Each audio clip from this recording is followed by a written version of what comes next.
Perlembagaan Persekutuan. Perlembagaan Persekutuan ialah undang-undang tertinggi di negara Malaysia. Ia menjadi asas kepada sistem pemerintahan dan pentadbiran negara. Semua undang-undang yang digubal mestilah selaras dengan Perlembagaan Persekutuan. Perlembagaan ini mengandungi perkara penting seperti hak asasi rakyat, kuasa yang di-Pertuan Agong, pembahagian kuasa antara kerajaan, persekutuan dan negeri serta kedudukan agama Islam dan bahasa Melayu.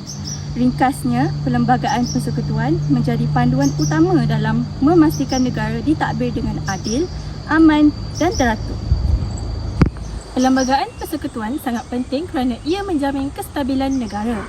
Pertama, ia menentukan struktur pemerintahan negara seperti kuasa eksekutif dan kehakiman.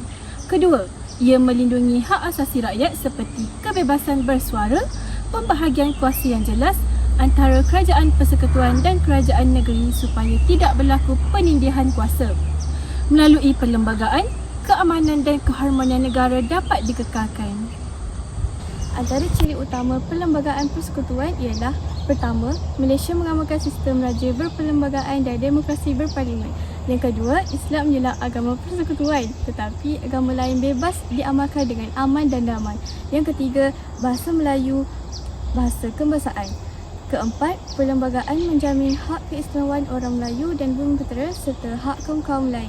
Ciri-ciri ini menunjukkan bahawa perlembagaan diwujudkan untuk menjaga keharmonian masyarakat majmuk di Malaysia. Seterusnya adalah kandungan utama dalam Perlembagaan Persekutuan. Perlembagaan ini mengandungi beberapa perkara penting seperti kebebasan asasi, kewarganegaraan, kuasa eksekutif, kuasa perundangan dan kuasa kehakiman, kebebasan asasi termasuk hak untuk hidup, kebebasan bersuara, kebebasan beragama dan hak mendapat perlindungan undang-undang. Selain itu, perlembagaan turut menjelaskan pembahagian kuasa antara kerajaan persekutuan dan kerajaan negeri melalui senarai persekutuan, senarai negeri dan senarai bersama. Ini bertujuan mengelakkan pertindihan kuasa serta memastikan pentadbiran berjalan lancar. Perlembagaan juga memperuntukkan kedudukan Islam sebagai agama persekutuan, bahasa Melayu sebagai bahasa kebangsaan serta hak istimewa orang Melayu dan bumi putera, Sabah dan Sarawak.